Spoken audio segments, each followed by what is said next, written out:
for joining. How are you both? Doing great. Thanks for having us on. You take it, Josh. You tell me how you're doing today. I'm doing great. Jason's doing okay. We're both here. Surviving in the middle of a work day, so I appreciate you taking the time out this afternoon, because the time difference for us is a bit different. So I wanted to have you guys on for a little while now. Anyone who's following my channel will know that I've covered a few of your shorts, and I wanted to really delve into, first of all, what was it that got you into filmmaking as a first, like a nice easy question. How did you get into independent filmmaking? Sure. Josh, you want to go first? You want me to go first? I can answer for you if you want me to. We just answer for each other the whole time. Love it. Yes, please. I guess just go ahead. Quickly. I feel like we have probably like a similar story. I think Josh and I both grew up, and I won't answer for you fully, but just I think where we ended up connecting later on in life and why we formed Heebies and stuff. It's like we definitely grew up making movies as kids. There were certainly films like Raiders of the Lost Ark was a big one when I was a kid. The Evil Dead movies, like Evil Dead 1 specifically, was something I'd seen. That's the classic like horror thing. You see something too young and it leaves an impression on you for more than a few reasons. But I think for me, it started with special effects. Like I end up doing a lot of times some of the practical effects for our films. So for me, it was sort of this interest in like, oh, I want to try something where I, see this guy explode, or, somebody gets killed with a weed whacker, whatever weird thing was in my head at the time. But, I didn't necessarily have the opportunity to do that. So it's like, well, I'll write a little scene around it. And then that's how I sort of got into the filmmaking side. It was like, oh, I became interested in the storytelling and trying to find ways to sort of, build these, like, we'll call them set pieces. They're not great. But yeah, so going from that point was sort of like finding a way to just create these things with my friends and kind of try to sort of do these like gore effects and things like that, specifically from the interest I had in horror movies growing up. Yeah, very similar. The story that comes to mind more is my dad kept me home from trick-or-treating one year, or it was after trick-or-treating. I was very young, and showed me Halloween, which was one of his favorite horror films when it came out. And it terrified me, but also made me just fall in love with horror instantly. So then his bright idea the next year was to show me Nightmare on Elm Street, which terrified me. I had nightmares for weeks on end until he showed me, he got a hold of some behind the scenes stuff of it and showed it to me. Like, here's a movie. This is a movie. And I was like, oh, people make these. You can make it. You can have a job doing this. From there, it was just, this is what I want to do. Took a long time to get there, but that's, That's really interesting you say that as well, because that's kind of my fascination behind it. Because again, my entry point, as I was, dare I say, born in '84, so my entry point was the Stephen King TV series It, and it was kind of like absolute morbid phobia of Tim Curry. And then going as a later into my teens, my mum kind of going, yeah, but watch all this stuff, like, the same actor is in with the Muppets. It's okay. He's not real. But you're like, no. He is like still a clown to me. He's still a clown to a lot of people. Right. Yeah, exactly. So it's like, it's really interesting because I kind of found my fascination wasn't so much finding the scares as to how it was made and how they, especially with practical effects, and that led me into the independent filmmaking as well. So it's really interesting that you say that, because I think that's the case for a lot of fans as well as filmmakers. Yeah, it's just fun to put stuff together, and being on set working with practical effects has been so fun. I couldn't imagine another career path. There's not another film genre. I love all kinds of film genre, but horror, like the behind the scenes stuff of that is so fun to see how these things come together, and you get to walk away with blood on your hands and goo. It's been a fun ride. The before and after is always like, I do think and we've talked about this, Josh and I, before, but I think one reason we sort of, because we've definitely explored different genres in our filmmaker journey, if you will. But I think that there's something about horror that it's the most fun, like, to write. It's the most fun to prep. It's like, oh, today I've got to do a test where this guy gets his hand cut off. Like, how, it's silly. Like, the amount of times I've probably freaked out my neighbors, or I've there's a product, it's called Perma Blood, but it's like a lot of, I think, like high-end haunted houses, and I'm sure films use it. It's really good. This is not a sponsored thing for Perma Blood.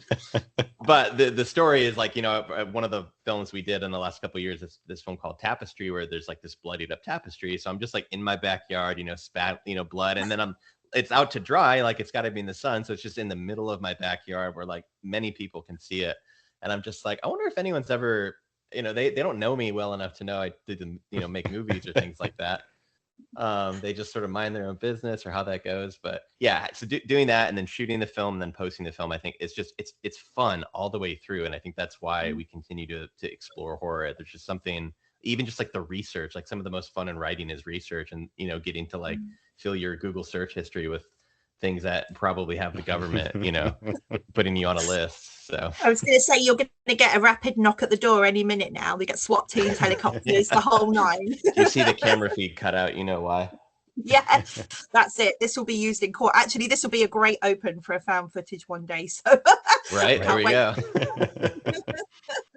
Wonderful. And then, so obviously you guys are synonymous. Well, I know you through a few of your shorts. We've obviously just mentioned and touched on Tapestry, which is more of a supernatural vibe about loss, is the way I read it. Of course, it's a mother grieving the loss of her child. And the problem with shorts is you can't say too much without spoiling them. But it's really quite a haunting short. And then you have Dagnabbit, which was wild. In terms of like a creature in a crawl space under a house with a redneck and a shotgun and a lawn chair. Like, that was wild. I really that pretty much that. sums it up. Yeah, that's it. I mean, there's not much else I can say about that one, really. That was good fun. And then of course we had Playback as well, which we mentioned just before we hit record, which was really cool because that tapped into one of my absolute favorite subgenres, which was the found footage. Can you talk to us a little bit about how the idea for that one came up? Because there's definitely something there that feels like it's a proof of concept. There's definitely a world building element to that that's not just a found camcorder. There's something else that's a lot darker in that short. Yeah, that one had a weird evolution for me as a writer, because a lot of these stories just kind of come to us through conversations, but that one was an evolution of what the story was and what the genres and subgenres within it became, just through exploring and conversations with Jason. But it originally started, I wanted to make a found footage movie, but I wasn't ready to tackle a whole found footage, so I wanted to include elements of it. And I thought it'd be really interesting if a married couple was delivered a tape, and when they played it, it showed somebody in their house while they're sleeping and then crawling into the attic. And then the story was them going into the attic to figure out what it is. And I just couldn't come up with a good reason why they wouldn't run out of the house and call the cops. So it became more of answering that question of why they would go into the attic in the first place. And for Brett's character, the husband, he has a motive. He has a reason why he wants to go up there, because without spoiling it, he wants to check on something. And then it's like, okay, Taco Bell that he wanted to eat after. That's it. So it just kind of evolved out of the why would they go into the attic, not leave the house.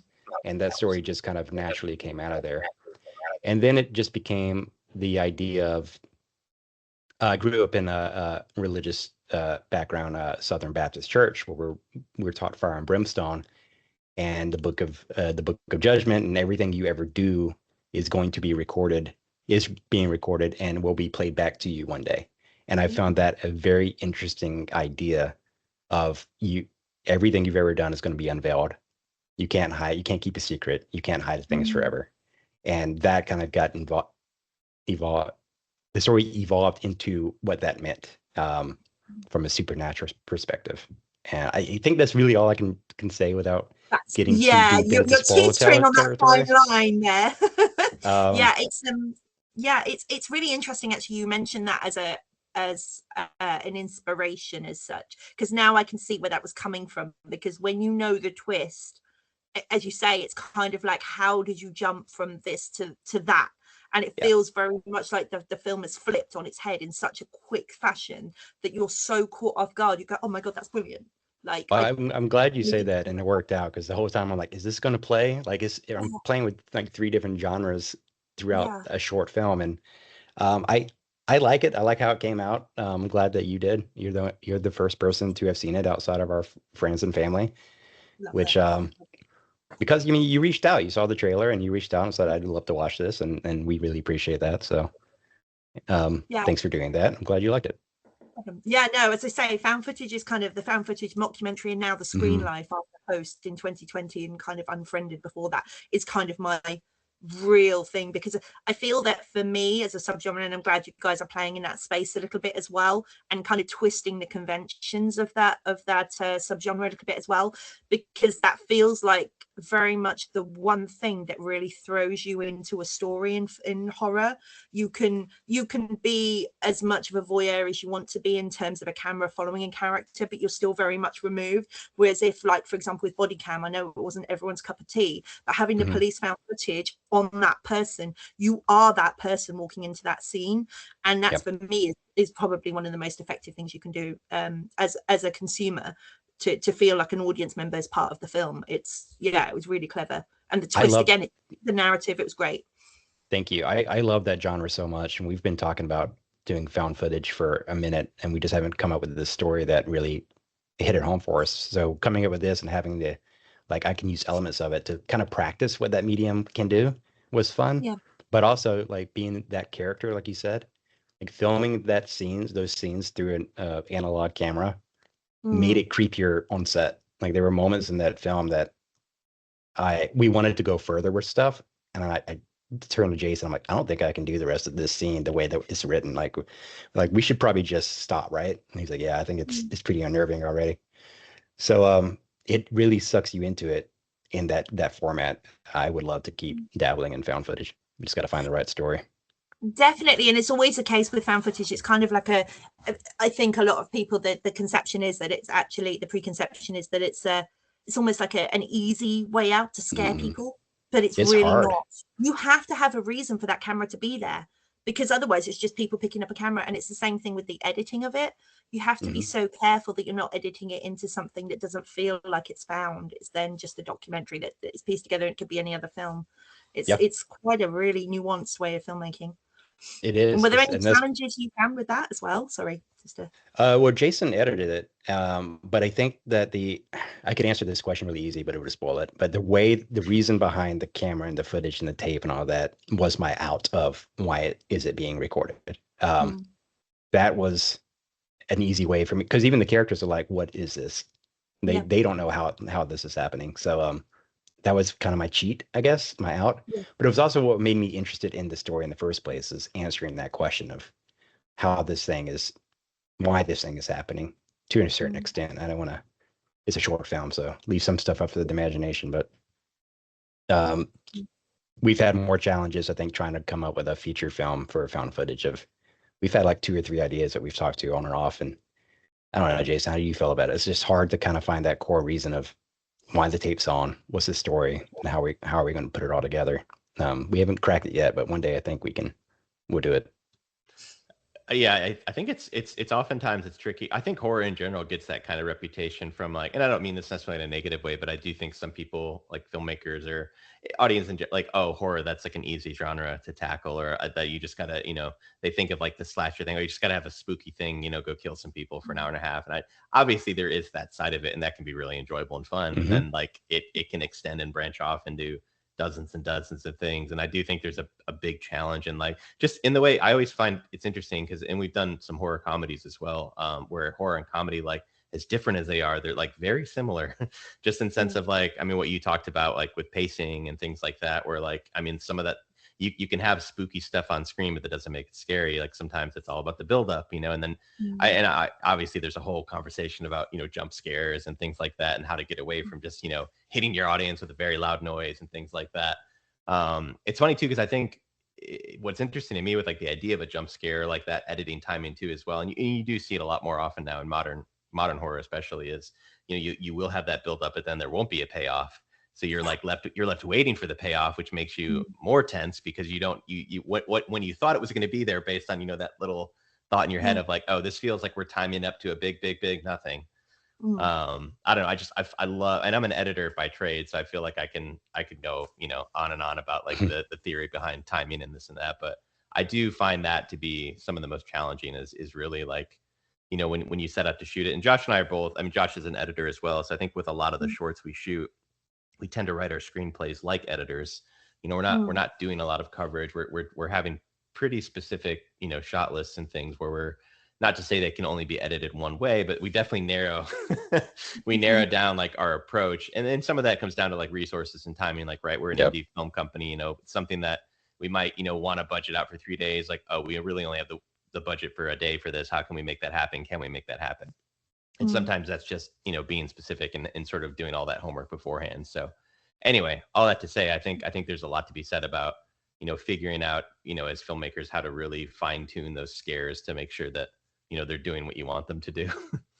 Yeah, I think it's kind of like it's a gift and a curse, the horror genre, because you have so much in the realm of creativity, whereas a lot of other genres, say for example, like a romantic kind of film, you've kind of got your play-by-play, the structure of the film and how it's going to go, unless it kind of crosses over into something else. But with horror, you've got such an open forum, and I like to say that like different things scare different people. So you could have a group of people go into one film and each have a different experience and a different takeaway from it, and that gives you the creativity. But at the same time, as time passes and audiences become wise to the then tropes that started the genre, it's getting harder to get those moments to really creep people out. And it's funny that you were saying about the sound and the jump scares. I think somebody at the moment who's doing really well with that is Damien McCarthy, because he plays with that keeps you on the end of that hook, waiting, because it's coming. But yeah, it's really interesting. Oddity had some great, I loved Caveat too, but Oddity, I haven't seen Hokum yet, but man, like some of like the setup for those scares, and there's that tent moment, which is a great, I don't want to say too much, but like I'm just like that worked so well. Yeah, definitely. And also to say about the sound design as well, there's something to be said, because I'm just coming out of oh god, what is that I saw? Obsession. And I went to see something else recently as well. And they're so The Mummy, Lee Cronen's The Mummy. The crashing sound almost killed me. It was too loud. It was bang, bang, bang every time something hit a surface, and it was too much. There's something to be said for just stripping it back. And sometimes you realize there's no score, there's no nothing, and it's just dialogue or whatever's happening. And that for me just plays on my nerves. I can't settle, because you're so used to there being something, and when there's nothing, like, okay, there's something off, but I can't place what it is. And it's it's unnerving. I like playing with the sound design and the music elements in films, and me and Jason have different opinions on how much some of the times we should use music. And sometimes it really does work, and then sometimes you just want to strip it away and let it be silent. And I think we found a really good balance of that in some of the films that we've done. But yeah, I walked out of The Mummy. It was loud. It was super loud. I mean, I didn't mind it as much as maybe you did, but it was unnerving in a way that it felt like I walked out and I called text Jason. I'm like, The Mummy is an Evil Dead movie. It is like that loud, just in your face insanity, 2-11, the whole film. And I could see how that can grate on some nerves. Yeah, it definitely, you could tell that Lee Cronin had done Evil Dead Rise before that, which is a kind of a blessing and a curse again, because I love Evil Dead Rise. I love that universe. We mentioned it earlier. And but it just, every surface to be a crash, it didn't need it. But that's just my own personal opinion. Again, it's not for everybody. It's interesting too, like, oh, sorry, I didn't mean to cut you off. I was just going to say, it's interesting, like, as an editor, like a lot of times, like, and Josh, I think we talked about this a little bit, but like, I love like to look at our film, like on a timeline, once we've got a final film, and look at like the audio waveform. And it's like, if it's just flat, although, I mean, ideally it's not flat either way, but if it's like up here the whole way across, it's like, okay, well, that gives me a direct idea of, and obviously you're working some of that out when you're editing. But I do find it interesting, even after the fact, because you hopefully all that stuff is getting ironed out along the way. But I do love, it's interesting, and you can relate some of that to story structure and all that stuff. But it's interesting to sort of look at that and kind of see where your film stands from that kind of standpoint, because that's often indicative of like, okay, this is a big moment here. Like, we start off crazy, then we dip down low, and like, to me, there's like a satisfaction as like an editor to sort of see those peaks and valleys where it's like it feels a little bit more balanced. Like, whether or not it actually ends up being that, but like, by the way the waveform looks, I'm like, that's a good movie. That's it. Consider it a day. That's good. And how much of that is kind of instinctual? So you say you wrote from an editor point of view, and you do screenplays from that perspective. Like, how much of that changes when you're on set, when you're actually in production? Do you think? Speaking from I don't think a lot. I don't think we've had to improv too much off of our scripts. because again, we're writing for our resources and talent and what we know we have available to us. There are some moments where we might be pushing up against time. And I'll talk to a DP, speaking for myself, I talk to the DP and I'm like, okay, I got these 4 shots. How do we get it in one? And then we spend time and workshop that. We did that in Playback. There's the bedroom scene. That was more in shot design. But we were kind of pushing up. That was the last thing we shot against time, and spent 5 minutes working it out and did it within, we beat our time, and it made it for a better film. So there are moments like that you're trying to workshop something just to make it streamlined, but nothing's really changed story structure or anything. Yeah, unless Jason has. No, I think it's the same kind of principle. Yeah, it's like I always love the filmmaker quote where it's like, be over prepared and then be prepared to throw it all away, kind of thing. Yeah. And obviously you never throw it all away, but like I do like the idea of like, you're certainly doing yourself a disservice on set if you're not keeping an open mind. Like what Josh was saying, like if we had been too, dead set on like what we had planned, then like we wouldn't have potentially made our day, but then also B, ended up with something that ends up working better for the film. But yeah, I think in general we'll definitely try to do as much work as we can beforehand to sort of make sure like whatever we end up with is sort of as close to, I think that's always the challenge for any art, I guess, is like, how do you get what's in your head and put it in the thing where you're like, this is my thing. Yeah. Thank you. Yeah, this is the finished piece. On to the next. And that's quite a nice little segue that I just created. For Madam was the next one. So now this is my 4th short. Yes, 4th that I've seen from you guys. And actually, for a bit of context there, you guys already know, but I watched this about 10 minutes before we hit record. I only got it today. So thank you very much, Jason, for sharing it with me. But like, you're the first person to watch it outside of our you're official you got the Heebie's punch card. You're up to 4. If you get to 8, you get a free t-shirt. That's how that works. I'll tell you what, put that on a beanie and it's in my reviews. Let's make a deal. So now I'm going for my hats. But like, just to say that what a delightful change again. So the one thing I really enjoy about what you guys create is the fact that everything I've seen tonally is so different. You could look at it, and if you'd strip the title cards away and the credits, I wouldn't know these are the same filmmakers. It has slight traces now. I've re-seen a couple of them a few times now. I keep watching them because I enjoy them, but like you see little nuances here and there, but actually it just feels like you come at it with such a polished approach, with such different ideas, that they all feel so different. And Madam for me was easily the goriest of the lot, which I love. I'm a gore whore. I'm not afraid to say that. But it was really wonderful. What was the inspiration for coming up with that one? Because that's obviously your newest one. Sure. Well, thank you. First of all, that's insanely flattering.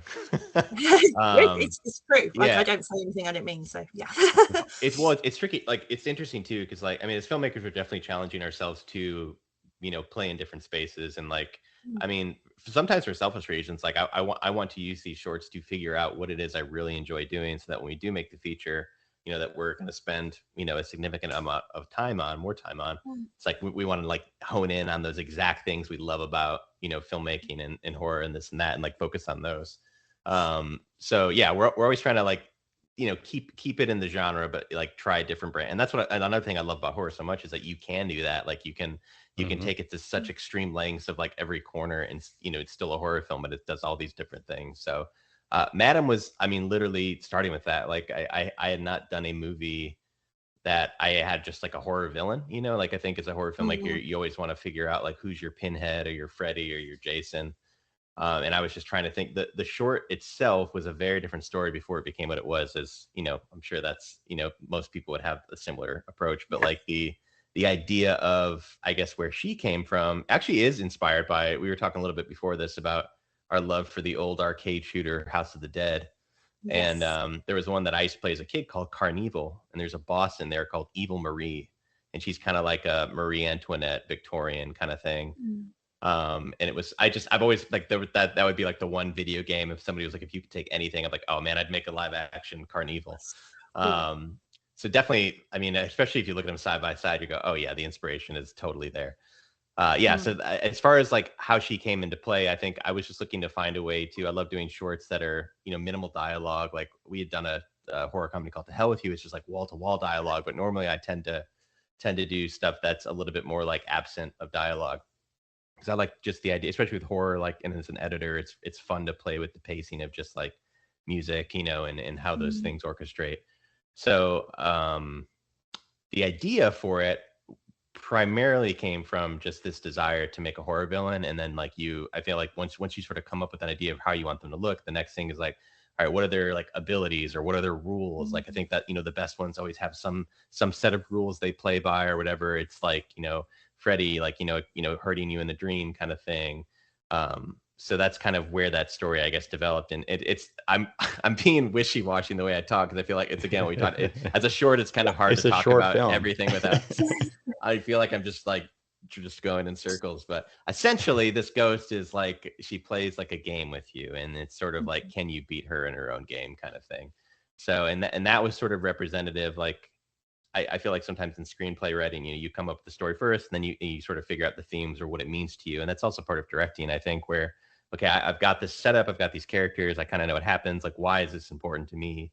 And I think, you know, the idea of this sort of chess-like game, and these idea of like putting the pieces in motion, but then, you know, being up against a challenger you're not prepared for, or feeling stuck, you know, and then you find ways to relate that to your own life.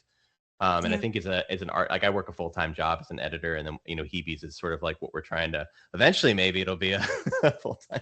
But I think at that point in time with the film, I was feeling in that sense of like, oh, I'm putting some things in motion, but ultimately feel like I'm up against something that maybe, you know, it's more intimidating or something like that. So I think that's where some of the more like meaningful aspect of that film came to be. And it'll make more sense whenever it's available to be seen. But you can imagine what I'm talking about. You can nod along as you're drinking your coffee and be like, I can relate to that. You can go watch the trailer right now and if you see the trailer, you've seen like the idea of the setup and things like that. Oh, don't worry, I'm going to drop the trailer over the top of this. So perfect. So, yeah, they'll get a taste of it before. So we'll get a bit of a glimpse. And then in terms of you were mentioning about people being able to see things. Are any of these going to be available? I know obviously Madam is very new, and it's going to be going into film festival contention soon, hopefully. And what about the others? Are there any plans to distribute them, to show them? So I know on your website you've got quite a lot of content there already. Again, I'll drop the link so everyone can check out the trailers and things and get a taste for what you guys are creating. Yeah. Let me see. So Madam, Playback, and Dagnabbit were all in production at the same time. So they're all three going into festivals now. Hopefully, fingers crossed. They're all submitting. We're submitting them. Everything we've done since then, well, that's not true. We have about 9, I think, available on YouTube right now. We just released To Hell With You and It Draws Closer on Alter. And then we have Tapestry, which is wrapping up its festival run, right, Jason? That's going to be fall this year. Mm-hmm. That'll be on Alter in, I think, October. Okay. Amazing. So, and then we have another one, The Reclaimers, that Jason did a few years back. That's been in an anthology film on Terror Films that we're going to release separately online as well, right? In the fall. Yeah. I think that one might be going on Dust, which is Alter's like sister channel. Oh, okay. Yeah, so I don't know if you're familiar with Alter and Dust, but they post like a ton of cool short films. So we're always excited and honored to be a part of that.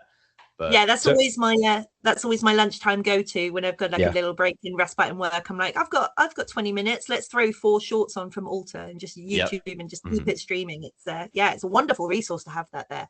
Yeah, and they've been good to us. So we have those 2 coming in the fall. The other 3 will probably won't premiere online until next year. Probably 2027. We usually keep them in the festivals for about a year, which gives us an opportunity to hopefully travel with them and meet new filmmakers and talk to the fans face to face.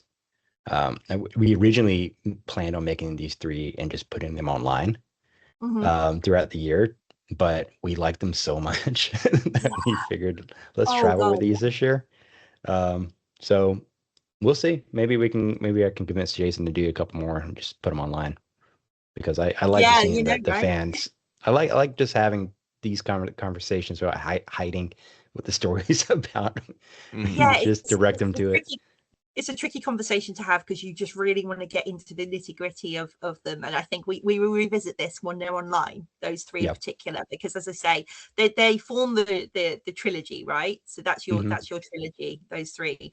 And it's they're so unique in each of their ways, but I can see how they would work. And I would love to see an audience reaction to all of them.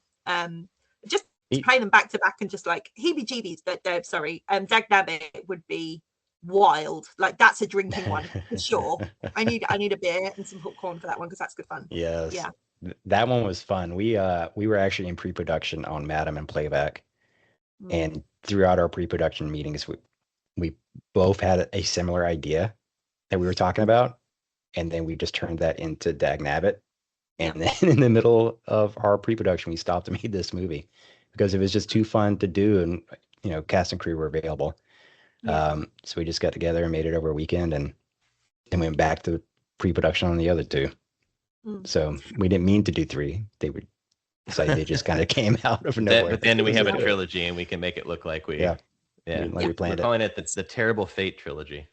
Oh, I love that. Yeah, it's also definitely I guess like a Majora's Mask reference.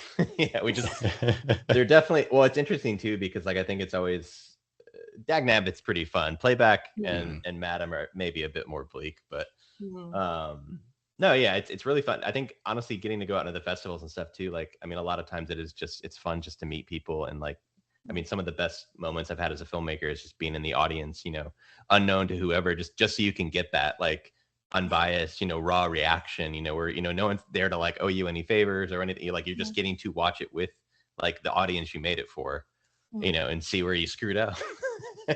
Well, but also there's moments, I guess, as well, having sat with friends of mine who are producers and filmmakers as well that I've met this year predominantly because I've only been doing this properly since January, which is insane.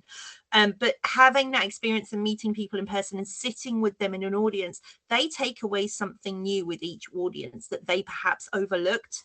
And you're so immersed into that creative process that you oversee the slightest thing, and there might be one person laughing at something, you're like, oh, I didn't even realize that. That's wonderful. And that's partly as well a joy for me as a film festival attending. And I'll always say to people, go to a film festival, no matter how small, whatever the genre, go and see stuff, because you never know. Some of these don't go into distribution. Just they get produced, and it could be somebody's dream to make something, and you never see it again. But what an opportunity to go and see something with an audience that no one else will have seen. It's great. Yeah, no, it's fantastic watching small indie films in these festivals because, like you said, you may never see them again, and you get that little moment of like, I got to experience this story, and you try to tell it to somebody else. You hope that it shows up on YouTube at some point, or some film gets distributed that you can go back and rewatch it. But we try to go to as many as we can for that reason. We just want to we love to get the audience reaction to ourselves for our own films, but to watch other people's films and meet those filmmakers and get to talk shop and hopefully work with each other on another film down the road. It's a real fun experience. Definitely. It's also fun just to like get to go travel to someplace, you know, within means. Like sometimes it's like the joke is always, you know, like with the festival run, you're like, we just gotta make sure we don't spend as much as it costs to make the movie, or as much as it cost it would make another movie or whatever. And a lot of times, you know, you can find ways. But we were talking a little bit before the show, but like we had done Fright Fest last year, and that was the first time I was in London. And that was the first time I actually met the composers that we've used now on 1, 2, 3, 4, I think 5 or 6 movies. I went to art school, so there's no math up here. I'm like -3. But yeah, so like just getting to do that and just to meet them, like already the trip is worth it, you know. And then then on top of it, get to be, you know, go see London. I've never been there, and then, you know, see your movie in a theater of all things there too. Like it's really neat. So. Yeah, exactly. And are there any kind of ideas or subgenres in horror that you haven't yet touched on that are like scratching at the surface that you're like, I've got to let this out? Like you were mentioning about your Marie Antoinette style character. Is there anything else, another idea that's bubbling under that we're excited to potentially see? Because you smile, there's something. Well, I've always wanted to do. I've never done a killer clown movie. So Madam was sort of me inching that way because she is kind of like clown or like doll-like. I mean, I love Killer Clowns from Outer Space. which was so funny because my wife's a little into horror. Like she definitely like likes horror, but like there's some of the deeper cuts, which I mean, if you know it, it's like it's not a deep cut. But for her, like she'd never even heard of Killer Clowns from Outer Space. So like one Friday night, it's like we're gonna watch this. You're gonna love it.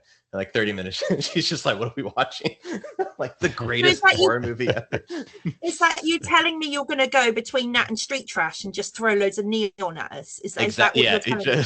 Oh, okay, I'm ready for it. I love, but like even so, if you had just seen Madam, so like some of the inspiration for like how she's like she doesn't actually speak, but she makes like noises is like 100% a Killer Clowns like reference, because just the way that those things like that still freaks me out to this day. There's one scene, it's after the one that kills the guy from like the puppet booth, and he just like rears back and laughs, and it's still super unsettling. And I'm like, that's what I want for this Madam character. But if you do a Killer Clowns reference, please tell me you're doing shadow puppets. Oh, that would be that's such a great that's my scene. favorite. That's my favorite scene. It's funny now. I'm thinking I feel like we reference Evil Dead or pay homage to Evil Dead a lot, but we have a short called The Mages of Rage where a character literally gets killed because he's like a puppet. And I was like, oh yeah, duh, that's like ripped off right from Killer Clowns when they get Mooney in the sheriff's station or whatever, the police station.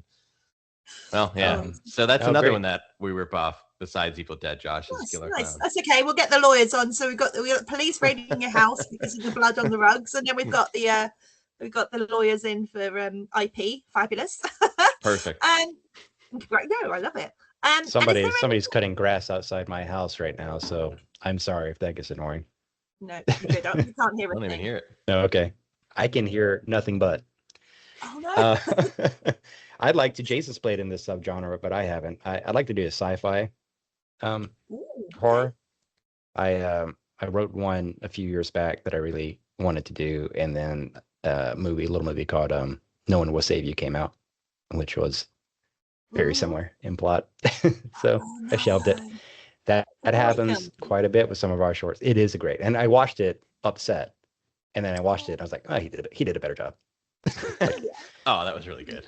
Yeah. It's like a friend of mine is a podcaster, and I was on their podcast recently, and he got very upset because he's a screenwriter, and he wrote one based on a killer hippo, and of course the Hungry Hippo style was coming out, and he was like, I was literally submitting it, and it's just coming out. Man. So he's very distraught. The horror hive mind is a real thing. It's interesting how, and I know it's other genres. Don't put anything out there. Just keep it to yourself until it's ready. People steal it. I mean, when it draws closer, it was originally titled Sketch, and then it premiered. It was at Fright Fest when I got an email saying that there was a movie called Sketch premiering at TIFF that year, and it was about a kid who draws in the notebook and the creatures come to life. I'm like, oh well. Immediately changed the title, rebranded. Right, yeah. Wow. But it happens. It happens. Okay. So we're looking forward to the sci-fi thing. You keep your cards close to your chest just in case. We can't have it happen a third time. Okay. Yes, we'll see. We'll see. There's other stuff as well. Like I kind of want to do a Western one as well. You just had that book queued up, didn't you? Had this book. This is just some light reading of Western words. Love that. So what kind of no, I shouldn't delve. I want to delve because my brain is running at 1,000 miles. We can delve when it's not recording. Okay, let's do that. Okay, we'll come and revisit this in a short period of time. Amazing. And then so obviously you mentioned some inspirations for your work. Are there any films that you would recommend our viewers here watch to get to know you, either as filmmakers or from your personal collection that you really enjoy? Anything you'd recommend?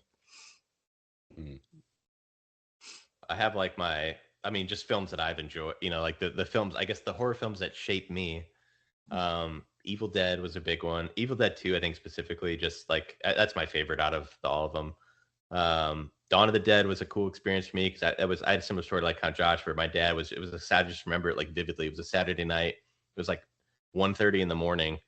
And like, I had like fallen asleep on the couch and my dad was watching, something. He flipped channels and Dawn of the Dead had just started playing on some like movie channel. And I was like, what is this? I think I was maybe like 13 or something. And he goes, you ever seen this? And then we just watched Dawn of the Dead. And I just remember going to bed being like, whoa, that was like the most epic zombie movie ever. Poltergeist was a big one for me, and then John Carpenter's The Thing was definitely a big one. But amazing. Yeah, Evil Dead as well. Like again, there's probably an Evil Dead reference in almost every one of our shorts. Halloween is hands down my favorite film. Jaws, even though I don't reference this a lot, because who can be Spielberg? Like he's just his own. Yeah.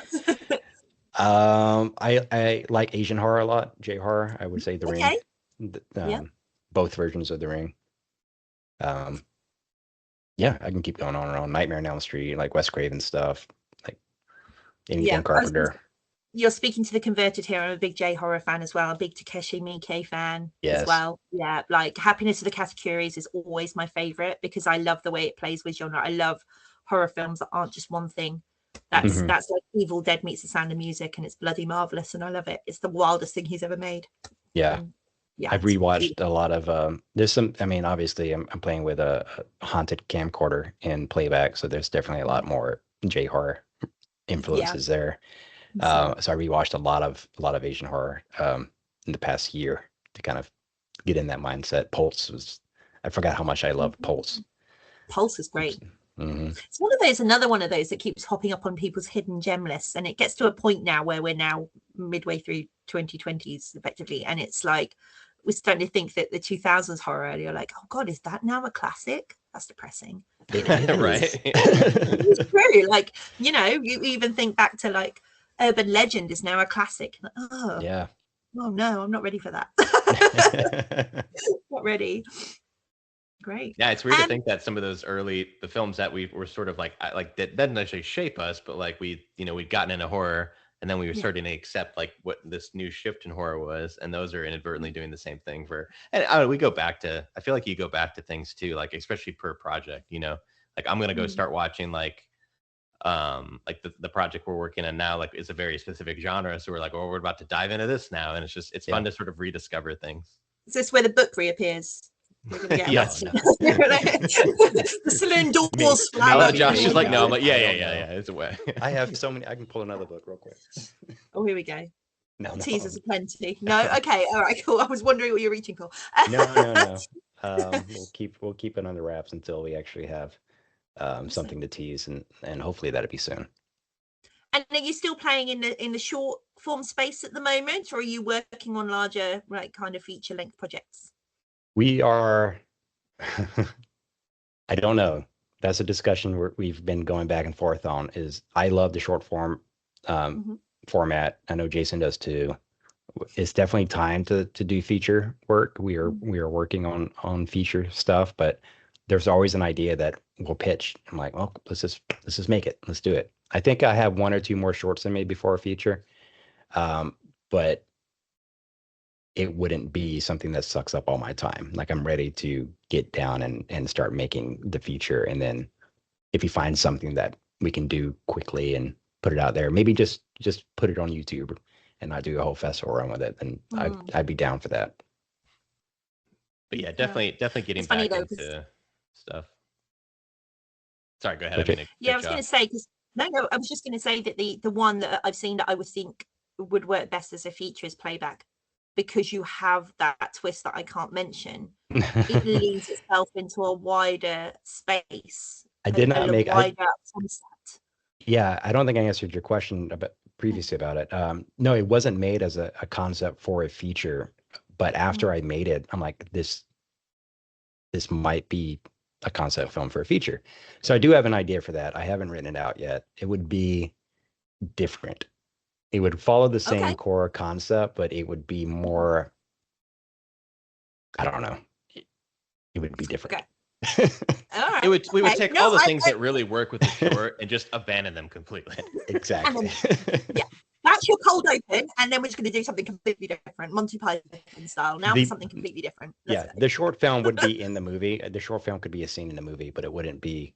It would be Barbarian-esque, I think, where you would have a right. Yeah, got you, because that's working really well at the moment. Or even if you did a weapon style thing where it plays in, and then you've got 3 whatever veins. Which Weapons was the film that our composers referenced for making the score for Playback. That was the one we talked about a lot. Amazing. Yeah, the scores were, I'm realizing now that it is very similar. Yeah, it's wonderful. They're very, very talented composers. Definitely. We'll give them a shout out. Let's do it. Yes, Tessa Rose Jackson and Darius Timmer. They have a band called Tessa Rose Jackson. New album just came out. Please go listen to it. It's beautiful. It's a lot different than the stuff they write for art. This is why I like them so much. They are so talented. Everything they've made for film has been different for our stuff.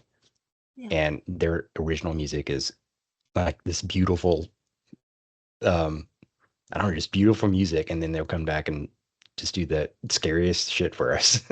I love how talented and they can pull for so many different influences. They're great conversations to have with them. If you're looking for composers, highly recommended. But you have to go through us first. Of course. We don't want to lose the joke we have with all of the people we use is that we have right of first refusal, which of course isn't true. But I mean, we end up using a lot of the same talent. Like, yeah, Tessa and Darius, like I said, we've used them the last. And we just met on the internet. Like we had a film on Dust, and Tessa, I think I wrote something stupid on my website about how I eat tacos or something like that because I'm a 12-year-old. No, you can enjoy tacos at any age. I'm gonna get some after this. Absolutely. But she reached out and I was just like, yeah, I just been kind of like hadn't really figured out that route yet, and then we just hit it off, and it's amazing just how simple sometimes it can be to that. And we'll meet people at Fest that we collaborate with. Tom Festo, who shot Tapestry, was somebody we met at a festival. Brett Brooks is somebody we went to school with. He's normally the male cast in most of our things. Aaron Omby is somebody. Yeah. Aaron Omby is somebody I met at like a casting call for like a 48-hour film project. And we didn't even meet. I just had a headshot. Like she was just gave out headshots, and I was shooting like a proof of concept thing. And I literally like opened a drawer, and hers was like, I was like, oh, I wonder if she would do this, if she still acts. This was like years later. And I think I like sent a Facebook message like, will you be in my movie? Yeah. That kind of thing.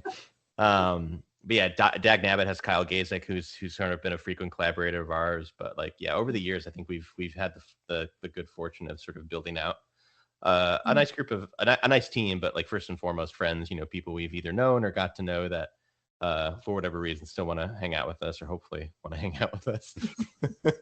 Amazing. And is there any kind of advice you would give somebody who's looking to get into any aspect of filmmaking? Obviously the joy of independent filmmaking is the one piece that I always hear is just go and do it. But do you have anything that you could really recommend for anyone who may be watching who wants to get into creating something? Well, my advice is going to be go do it, but you took it. Sorry. I mean, but honestly, that is the best advice. Like if you want to make a film, you just go make a film. Obviously our stuff is a little bit more higher quality than the stuff that we made when we first got into it. It takes time to work up to something like that, but that's the best advice. Go do it. Write something, make something with your friends. We're still doing that. We're still making stuff with our friends. Other than that, study, watch cinema, watch films, read scripts, like learn the medium, and all you have to do is kind of copy it to begin with, and then you slowly find your voice through that. But watch as much classic and bad cinema that you can watch. Like find out what works for you and what doesn't work for you, and avoid the stuff that doesn't and do the stuff that does. And I think like a lot of times like some of the speed bumps are, I don't have access to this and this. And I think like honestly, like not having all the resources sometimes I think puts you in a better place, because like instead of having every single thing available to you, which to me is immediately overwhelming. Like that's, I mean, even like, obviously our stuff is working with little budgets, I often wonder like, man, what's going to happen if we ever do get, this guy is like, oh yeah, you can have it all. I'm like, but no, I think leaning into your resources is a great way, not only to get something made, but also to justify a creative direction. Like, if you're worried like, oh man, I have my parents, old video camera, but like, that's not going to look good. It's like, then do a found footage, where like that is the look. And then it's like, again, not easy, but at least you're already sort of set up to shoot that thing and learn in that way. And I think like that's a lot of times, like Dagnabbit, for example, we unnecessarily shot on a red Komodo 6K and then, widescreen and then made it 4:3 and, put a bunch of VHS filters to make it look like it's old. But you know, in a different, we did talk about doing this, which is interesting. We were going to rent a VHS camera, and I think it was maybe my fault. Just as a post guy, I'm like, well, I'd rather have a little bit more control. It was 100% your fault. Just in case you want to. I wanted to have the camera. I wanted to buy a camera. Mm-hmm. That's why I did Playback. I wanted maybe the next one. And we did. And Playback, to be fair, on Playback, we did do it. Like, I mean, even down to like the color. But there was a problem really... because it's like, how do we get this old tape onto this computer at this? So that was the biggest issue with Playback. It's like, how do we get this? Like the cables that you have to buy for that are now hundreds of dollars. And luckily we found somebody that had one that loaned it to us. So using your resources. Sorry, Jason. Leaning into that. No, you're good. Like I just think like we've definitely made a habit of that. And yeah, as you go on, you know, hopefully those resources expand in some way. But even just something as simple as like, I have a cool location, like cool, let's have a weekend, let's write something for that. You know, like I think limiting yourself to like, there's just one thing I want to do, because I think I find a lot of joy too out of having like okay, I've got this, and this. How do I make this into a thing? And even like, you know, shooting stuff at your house, like who cares? Like, you know, we've shot 7 films here at my house now. In different areas of the house, and sometimes in different lighting, so hopefully it's not as obvious. But like at the end of, you know, if it's free and it's easy to, you know, you're there for the location, like I just think leaning into stuff like that, you know, if it means getting to shoot things and get things done, like why not?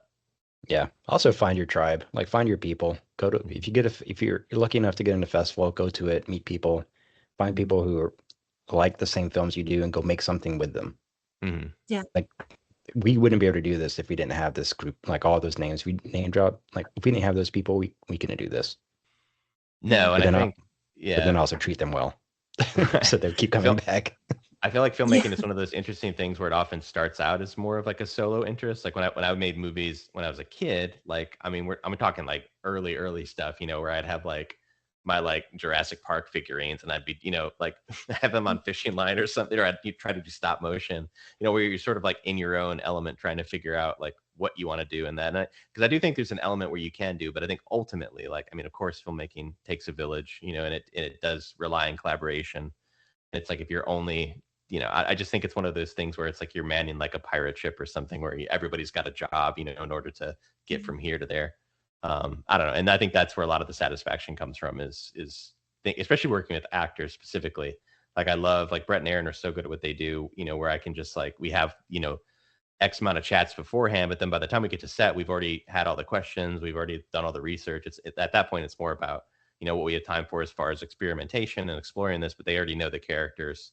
And it's like being able to sort of just like trust and get surprised by something they might bring is always just really, I guess, like satisfying to me as a filmmaker. Wonderful. So then I just have one last question, and I'm going to switch it up ever so slightly.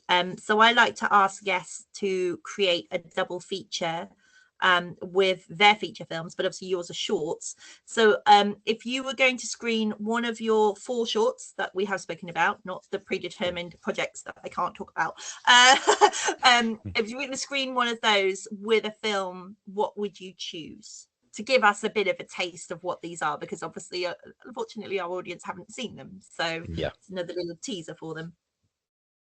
Well, let's start with Dagnabbit. I feel like Dagnabbit would probably be maybe like an Evil Dead 2. Yeah, it's Evil Dead 2. I'm getting Evil Dead, but then I'm also getting Tucker and Dale versus Evil. Like a nice little scandal. Sure. Yeah. We did talk about that one. That's better. Kind of Hang on, redacted. Tucker and Dale. I'm sorry. I took your answer. Don't be sorry. You made it a better answer. It's a co-directing film. You can pick Evil Dead 2. I'll pick Dale versus Tucker. Perfect. Tucker versus we can put it, and then we'll put Dagnabbit in the middle. Yeah. Tucker and Dale versus Evil is such like, to me, like a perfect horror comedy. Like it just balances out. Like it nails it so well. Yeah. It's so clever because it flips the trope, doesn't it? You see it from their perspective, but then you watch things like Wrong Turn, you're like, actually, what if they're not that bad? What if they're just trespassing on their land, and these people are just falling into machetes and stuff? That's not our fault, you know. Tucker and Dale too. I think on the DVD they even had like that version of it where it was like they are the killers version, where they cut out all the moments where like you just see it from the teens perspective. Like I can't remember if they're teens. And I'm like, I love that. I haven't seen that. Yeah. I would, the one movie I did reference for this one, and I know this is more than a double feature, but I referenced a lot as Creepshow. Like I wanted to feel more like an episode of Creepshow. than anything else. Which is also, you can see it in the poster design, the kind of that influence of Tales from the Crypt episode. That's really cool. So that's more than a double feature, but that's a good night. No, that's a good night of TV. That's great. You shut up and take my money. I'm there. Like, I'm ready. I'm trying to think for Madam. I know, like, for specifically for the poster, I was referencing films like Leprechaun and Rumpelstiltskin. Like, if you look at those posters, it's like creepy thing behind a doorway, you know. And if you look at the Madam poster, there's like a pretty clear. So I feel like one of those might work. I mean, I already said Killer Clowns, but it's not inherently funny. I mean, it's funny in a evil way, I guess. Not that Killer Clowns is like laugh out loud either, but it's like enjoyable. So I don't know. I think there might be something to it with that. I don't know. I just recently watched Killer Clowns with the Kyodos at a convention, and we were that's very awesome. lucky for the screening, and they were sat next to it, so they were doing like a commentary between the three, which is really wild to watch a film with the filmmakers. Yeah. And that's the proper experience. But to watch that through their lens, and they're laughing at stuff, and you're like, actually, that is hilarious. Okay, I'm going to take that back. That's brilliant. You know, it's so many hidden jokes, and it's wild. I've heard like whisper, or I'm sure it's been on social media, but you never know what is true or not anymore. But I thought I saw something where like Ryan Gosling wanted to be involved with like a Killer Clowns 2 or something. Yeah. Have you heard this? I heard whispers. Yeah, we'll see. I hope they never do, but it's just need to be not touched.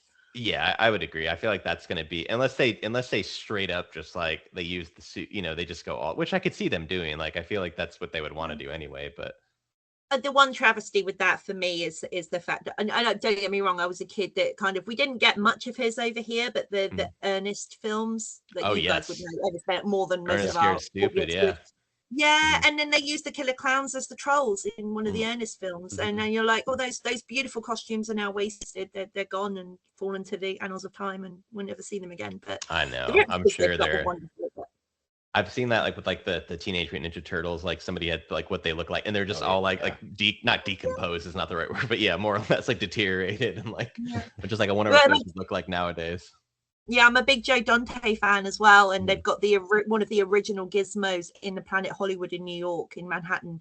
It's actually in the Times Square one, and it's wonderful to see. But he's the one that's like petrified, lying on his back, and he's all frayed, but he's in a glass box, and I don't think he's been removed for several years. And he looks really good for like a 42-year-old puppet. He looks great. Wow. Okay, but like awesome. You're like, yeah, he's beautiful. But then you see some of them, like the older Gremlins, and obviously the original Greta and stuff like that, and they're all just like, because the materials weren't meant to last, and they never knew how to look after them, and what have you, just thrown them away. Nobody's ever going to look at this 40 years later, and here we are, like wishing we'd kept them. But that would be a fun multiversal movie idea if there was somebody that could get the rights to like all these like old puppets that are deteriorated, and then they come to life and form an alliance. Oh God, like a kind of like a retrospective Five Nights at Freddy's, but good. Yes, but with like I can't do this enough. Deteriorated gremlins. Yeah, a troll from Ernest Scared Stupid, one of the last remnants of the Killer Clowns. It would have to be.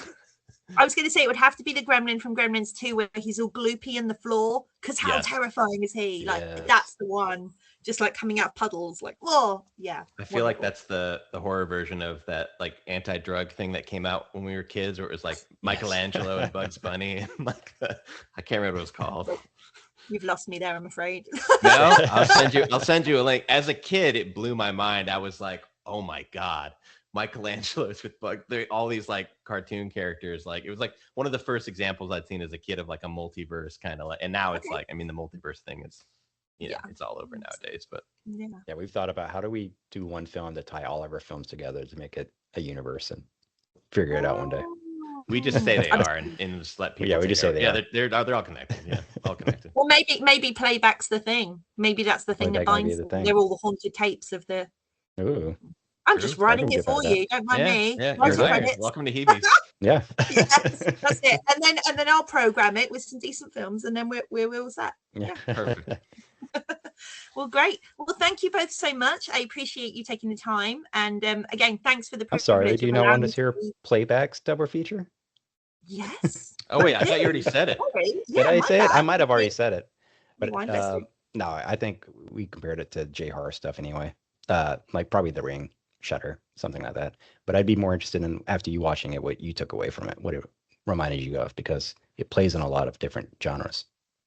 It really does. Now, my mind is wild, so like, buckle up, folks. How do I not give this away?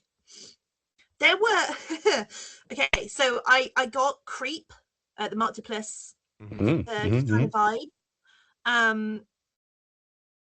Oh man, my brain always goes something like weird found footagey, like Megan is Missing. You know that there's something like in terms of not the content of it, but like the depravity. It was that shocking kind of it was like a gut punch, and I didn't see it coming. It was that kind of thing. That's why I referenced that one. In terms of the beginning and the way it's all structured, I couldn't tell you. I couldn't either. All I remember now from it, just thinking about it, is the twist, and that's the bit that resonates with me because it was such a stark contrast to how the film is laid out.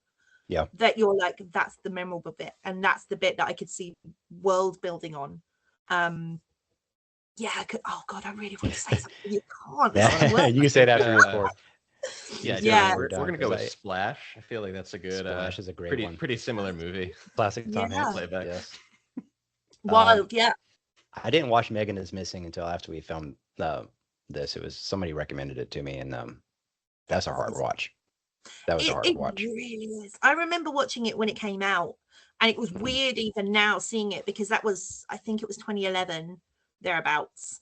And there was a huge TikTok thing about 5-6 years ago where all of these then whatever generation they're on now, I've lost track. I'm too old. That's why I watched it. I heard about the TikTok thing that got popular. And they were like, is this real? What's going on? This is the weirdest thing. But it's still as prevalent now as it was then. And it's wild to see new audiences experience things for the first time. It's really fun. I was, funny enough, actually, I was in a screening for Send Help when it came out. And there was a couple of young'uns, easily half my age, bless them, behind me. And he was clearly a Sam Raimi fan and his girlfriend was not. And he kept going, she's like, but this is weird, isn't it? Like, the stuff just keeps happening and there's no explanation for any of it. And he went, yeah, Sam Raimi. He's like, oh, is that her? Oh, lovely. And I was like, oh, no. Oh, she's got such an education ahead of her. She has no idea. Wild. But it's really fun.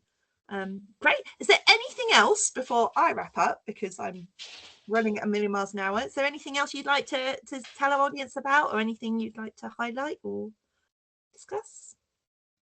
I don't think, I mean, if you do want to check out some of our films, shameful plug is Heebie Jeebies Pictures. HeebieJeebiesPictures.com is our website, which has links to so we have short films.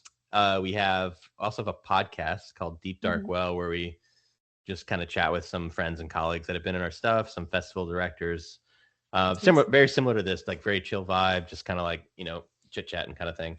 But all the films are on our YouTube. If you want to hear me make fun of Brett Brooks over and over again, it's a podcast for you. Yeah. If you whether he's on it or not. You want to hear that. But yeah, but their YouTube is just Heebie Jeebies Pictures. Instagram is at Heebie Jeebies Pictures. It's all kind of like all the stuff. But would love for you to check out some films and follow us on the social media, all that stuff. Exactly. And I'm definitely going to take you up on that because I've had 2 exclusives so far. So I'm chomping at the bit to see more. And everyone who follows myself will obviously get all of the reviews for that side of things as well. And of course, I keep across all of your socials anyway. So I know when things are dropping that I'm like, when things start to come out of the festival run, we can start pushing and getting people to actually see the wonderful things that you're creating because it's it needs to be seen as much as film festivals are fun. So, thank you. I appreciate that. No problem at all. No, wonderful. Well, thank you both so much for taking the time. It's been long overdue, and I really appreciate it. And thank you also for supporting me selfishly as a more of a consumer of this genre than anything else. So it's really thank you for giving us a chance to yap about these films wouldn't exist. These films wouldn't exist if people didn't want to watch them and talk about them. So really, thank you.